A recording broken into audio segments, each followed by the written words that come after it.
right, welcome back. Happy Friday. Today is our 14th class of the semester. You will notice that Project 2 is now officially assigned. Grab one from your table if you haven't done so yet. Grab the project. You have a lot more time for this project than you did for the first project. First project you had 1 week. This project is not due until October 24. Right, so we've got some more time, about 2.5 weeks. Okay. All right, today we are covering section 2.5, transformations of functions. Next class, we are covering section 2.5, transformations of functions. And then just to change things up, the third class from now, 2.5, transformations of functions. So you will get the sense that transformations of functions is important and it is big. It is a large topic, so we're going to spend a full week on it. Just while we've got the calendar up here, note that Monday we do not meet. What's happening Monday? Columbus Day. There are no day classes at GCC on Monday. Raise your hand if you have a Monday night class. Go to your Monday night class on as scheduled, okay? But we're not going to meet on Monday, so we'll see each other again on Wednesday. Okay, any questions on the calendar? No? Jed? November 11.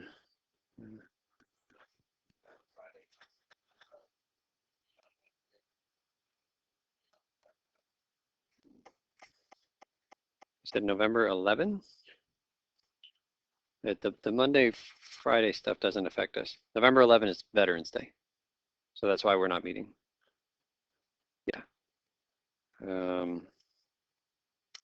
Yeah, the Wednesday before this, we can talk about this as we get closer. It's written on your folders here, but November the 9th is a Wednesday for the rest of the world, but at GCC it is a Friday schedule. It won't affect us because we meet on both Wednesday and Friday. Right. So on that particular Wednesday, you're going to go to your Friday classes. Wednesday, November 9th. Do not go to your Wednesday classes, go to your Friday classes. It says it here on the, you take a look. Wednesday, November 9th, see, right there. The reason that they do that, this happens just about every semester. The folks who make the calendar at GCC work very hard to make it so that there are an equal number of Mondays, Tuesdays, Wednesdays, Thursdays, and Fridays for the entire semester. And there's plenty of Mondays off and plenty of Fridays off, but not a whole heck of a lot of Wednesdays off randomly in the middle of the week. So we're going to take a Wednesday where we meet and we're going to call it a Friday. Right? Makes it so it's an equal number of Mondays, Tuesdays, Wednesdays, etc. F Friday is Wednesday. Excellent. I like how we tied that in. Okay, other questions on the calendar? All right.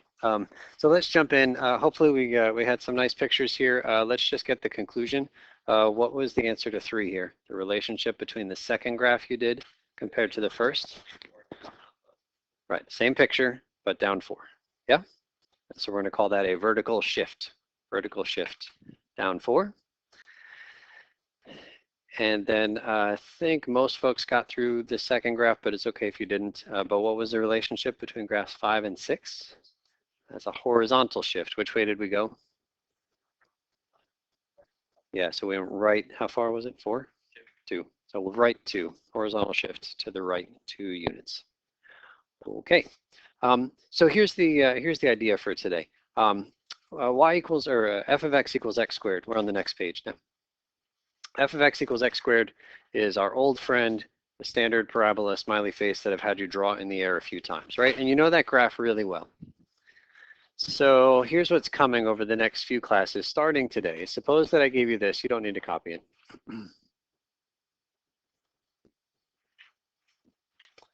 Something like that.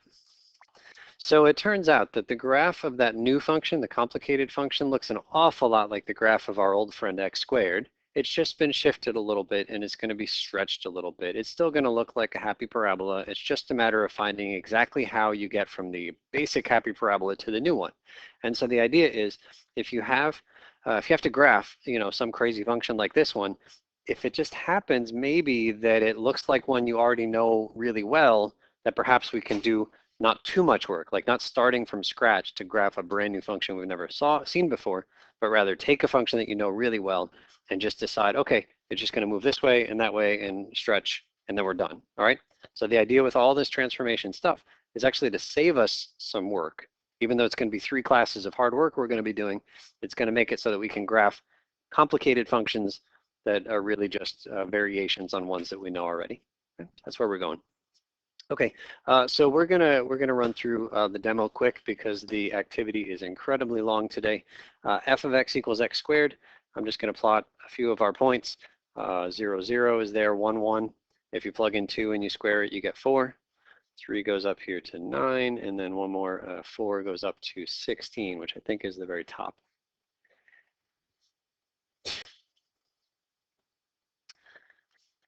And then we know our friend x squared is an even function, which means it has what kind of symmetry? Across the y-axis. So if you've got those points plotted, it's a simple matter to just reflect them over the y-axis and get the partner points.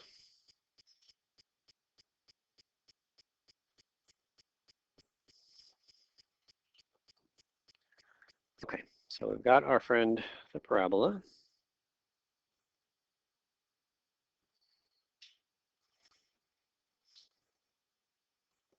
Gosh, that was so close to hitting all the points. So close, just this one. I would have been a YouTube hero if I just hadn't choked on that one point.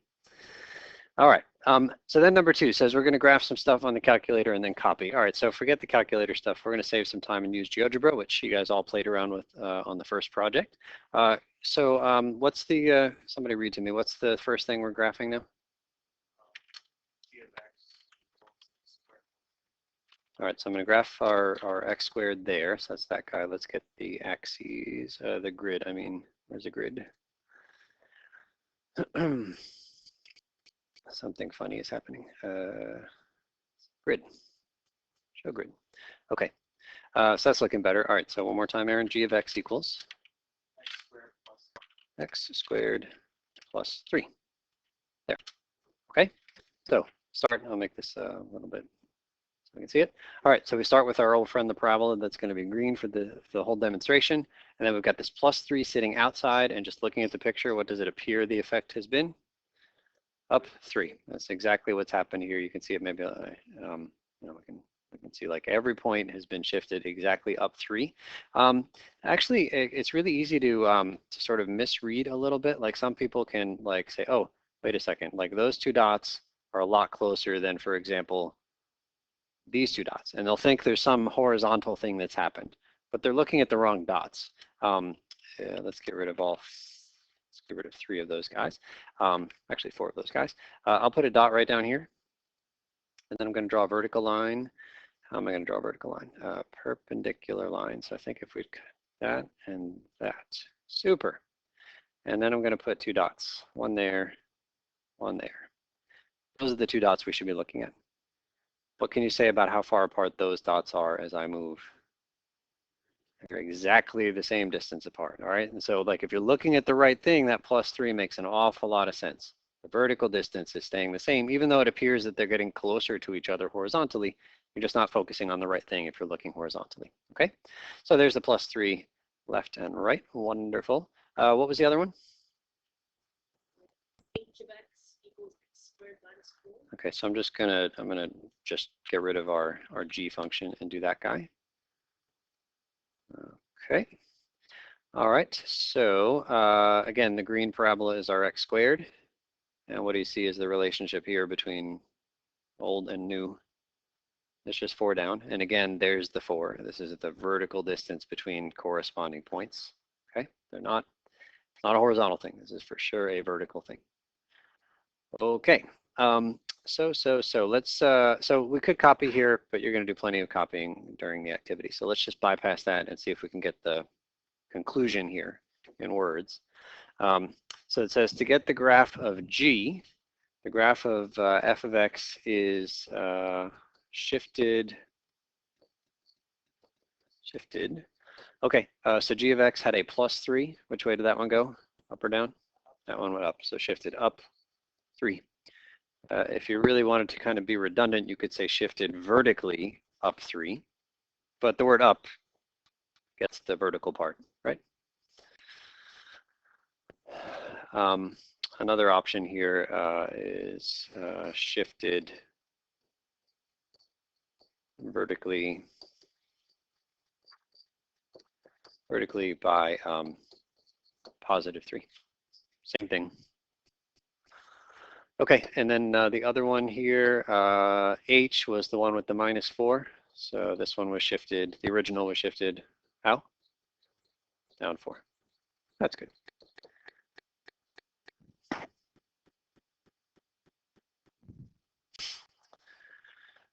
Okay, in the activity, there's going to be stuff that, so I think this is intuitive for a lot of folks the first time they see it. And you add 3, great, up. You subtract 4, great, down. Like that makes sense, right? If I say I'm going positive in the y's, you all think up, and then negative in the y's is down. In the activity, you're going to see something that perhaps goes against that intuition. And so I just want to be clear here that like there's a real good reason that this up 3, this plus 3 moves everybody 3 units up. This is the original function, right? X squared. Is that x squared? Does that x squared right there represent an x or a y? That's a y. Because look, it's g of x, right? Like this x squared, if I get rid of this guy, g of x is x squared. And we know that g of x is a y value. So we're taking the y value, and what are we doing with it? We're adding 3. Okay, great. So you add 3 to the y values. You had a point here. Now it's up 3. Makes sense. Every single point goes up 3, right? So we follow it around. And the same thing over here. You take the original y value, that was x squared, and then you subtract 4 from every single one of those. Good. I'm going to contrast this with one that you'll see in the activity or something like this in the activity. We don't need to write this. It's called this guy g of x here. So the original function was that, x squared. But now I've got this plus 2 inside the function. This is affecting the x. Like that plus 2 is physically attached to the x, right? Would you expect this to be a horizontal or vertical thing? That's a horizontal thing because it is affecting the x. Over here, without that there, I'm looking at a y value and then I just slap a plus 3 on all the y values. Definitely vertical. Here, this plus 2 is inside the function. And so it is not affecting a y, it is affecting the x. Those are right next to the x, okay? Big difference. So you'll explore like what the actual effect of that x plus 2 is.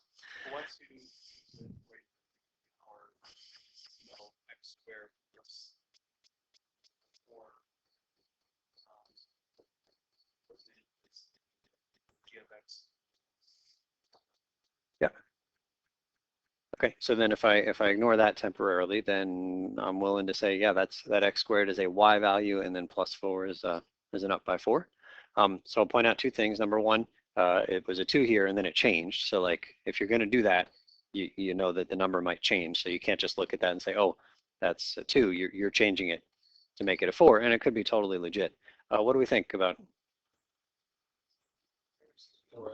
Right? Yeah, right. Isn't there a plus 4x in the middle there? Which all of a sudden is quite a bit more complicated. I can't just look at that and say everybody shifted up 4 because there's also this 4x, which is complex. Right? Okay. All right. Let's verify just a couple of things here. Number 4 says find f of 0, g of 0, and h of 0. Actually, let's skip that. Let's do part 5. F of -2, g of -2, h of -2. Let's try it. F of -2. Remember, f was the original x squared. So -2 squared, that's a 4. -2 squared is 4. The g function was the same x squared, so it's still going to be -2 squared, but then the g function had what else? Had a plus 3. And so that's still 4 plus the 3, which is 7. And then the h function was still the square, so -2 squared, and then -4 at the end. So yeah, so that's still 4, subtract 4 is 0. So if I'm thinking about graphing points, what are the x and y on the graph of f? X is -2, y is 4. That's one of the points we plotted. On the g, -2, 7. And on the h, -2, 0. And if you just imagine plotting these points, just imagine -2, 4. You don't have to draw it or anything, but let's see, -2, so it's this way, and then 4. So -2, 4. And then where's negative 2, 7 relative to the first point? Negative 2, 7. Where is it? It's 3 up. It's exactly 3 above. Okay, that's reasonable.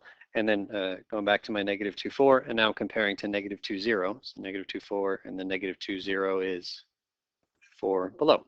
So again, all makes sense. Up 3, down 4. Okay, moving on to the next page. Talks about domain and range. And it says use interval notation.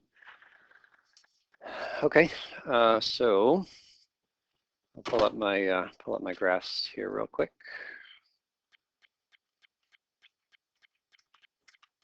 Okay, the original function f is here in green. Domain is the set of inputs. This graph goes left and right forever, yes? So what's the domain? Negative infinity to infinity. Let's write that interval notation. For f, the domain was minus infinity to infinity. How about for g, the red graph? Same, because the red one goes left and right forever. So minus infinity to infinity for the domain of g. And then I'll get h of x up here as well. We can look at all three. H of x was what? X squared minus 4. Okay.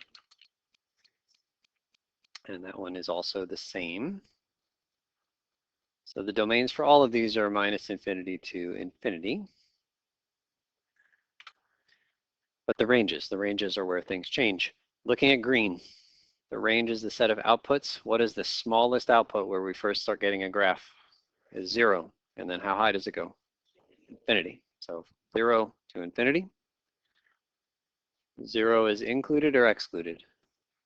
Included. There's a point there. It's not a hole, right? So 0, square bracket, up to infinity. That's the range for f. The next one is g, which is red. Picture does not start at 0. Where does it start? At 3. So the range for g is from 3 up to infinity. So the range for g, 3 to infinity, again including the 3. And then range for h starts at negative 4, goes up to infinity. All right. Get those written up here so we all have it. Okay, so this was 0 to infinity, 3 to infinity, and negative 4 to infinity.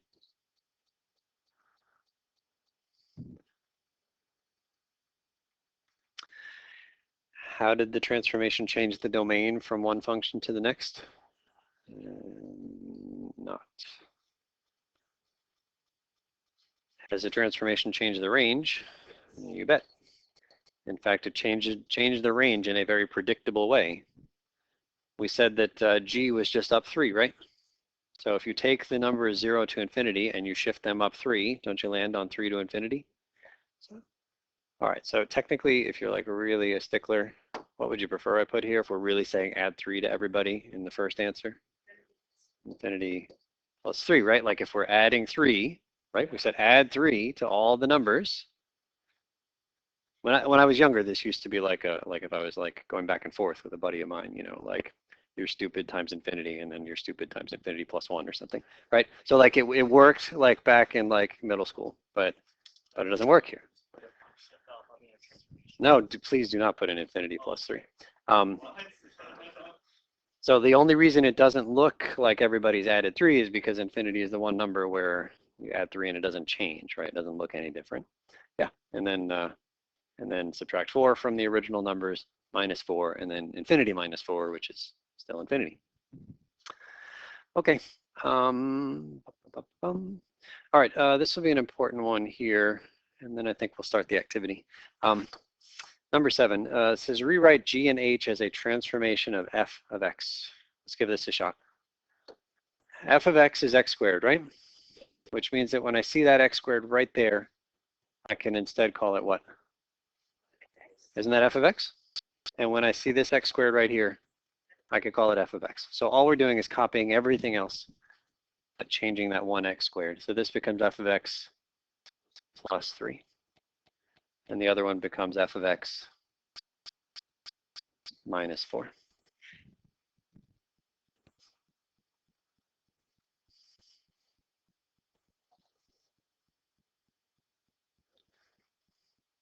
Okay, And so we're just going like up one level of abstraction here. But what we just wrote down here, this g of x becoming f of x plus 3, and we knew that plus 3 had what effect on the graph? Was vertical shift up 3, right?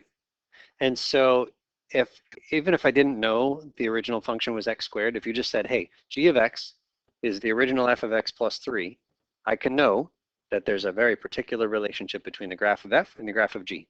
If you show me the graph of f, it doesn't have to be the parabola, any graph you want, I know that that plus 3 does what? Just shifts it up 3. Okay, and so that's sort of what we're after here. Like, it's not just like symbols for the purpose of like confusing the issue. It's that, you know, like this is a phenomenon for any function, not just the parabola x squared, right? If you have that relationship with this f of x plus 3, always up 3. Okay, I think that's good. There's a table there. Let's not fill it in. You'll have plenty of opportunity to do that in the activity. Okay, so the activity starts on the next page. And let's just be really clear about like how long the activity is. So page 28 and then 29, turn the page. Turn the page. We're just looking. We're getting a scope here. 30 and then 31, turn the page. 32, 33, turn the page. 34. All right. So I know we said Monday off, but you might still be here doing this activity come Monday when we don't have class. So you're going to try to go as quickly as you can, but don't sacrifice comprehension. All right. So the bar is very high for what we're hoping to accomplish in the next 35 minutes, 40 minutes or so. All right. I'll walk around.